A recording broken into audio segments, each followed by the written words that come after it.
కేసీఆర్ పరిపూర్ణానంద స్వామి భేటీ వెనుక మర్మమేమిటి? కేసీఆర్ స్వయంగా భారత్ టుడే ఛానల్కి వెళ్ళి పరిపూర్ణానంద స్వామిని ఎందుకు కలిశాడు? అంతటి ప్రాధాన్యం ఏమిటి? అసలు ఒకవైపు బీజేపీ అన్ని జిల్లాల్లోనూ మతపరమైన రిజర్వేషన్లు వ్యతిరేకిస్తూ నిరసనలకు దిగడానికి కేసీఆర్ ఈయనతో భేటీ వేయడానికి ఏమైనా సంబంధం ఉందా? రిజర్వేషన్లకు వ్యతిరేకంగా హిందూ సంఘాలని ఈ స్వామిని ముందు పెట్టనున్నాయా? అందుకే కేసీఆర్ రిజర్వేషన్ల బిల్లును కేబినెట్ ఎజెండా నుంచి హఠాత్తుగా తీసేశాడా? స్వామీజీ రిజర్వేషన్ బిల్లుకు వ్యతిరేకంగా ప్రెస్ మీట్ పెట్టాలనుకుని వెంటనే రద్దు చేసుకున్నాడా? అసలు ఈ స్వామీజీ వెనక ఉన్నది ఎవరు? ఇగో ఇవి ఉదయం నుంచి వాట్సాప్ గ్రూపులు, సోషల్ మీడియాలో హోరెత్తిన ప్రచారం.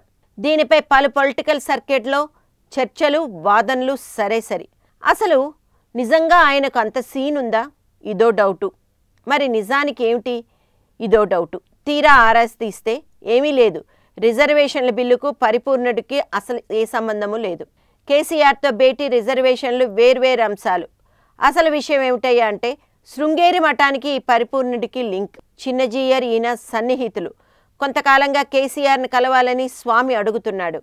కేసీఆర్ మొక్కులపై తీవ్ర వ్యతిరేకత వ్యక్తమైన సందర్భంలోనూ ఈయన కేసీఆర్కి ఫుల్ సపోర్టుగా నిలిచాడు. కొంతకాలంగా ఆహా ఓహో అంటున్నాడు.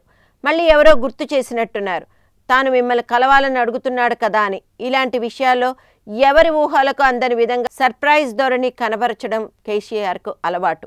అదే ధోరణిలో మనం అపాయింట్మెంట్ ఇవ్వడం ఏమిటి, మనమే వెళ్దాం అనేశాడు.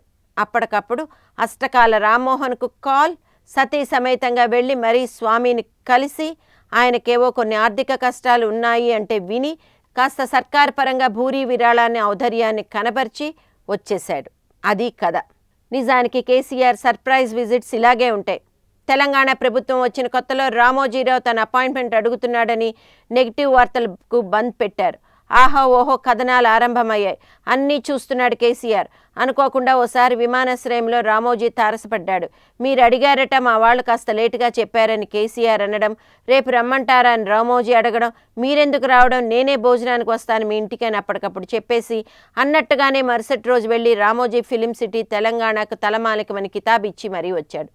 That is KCR.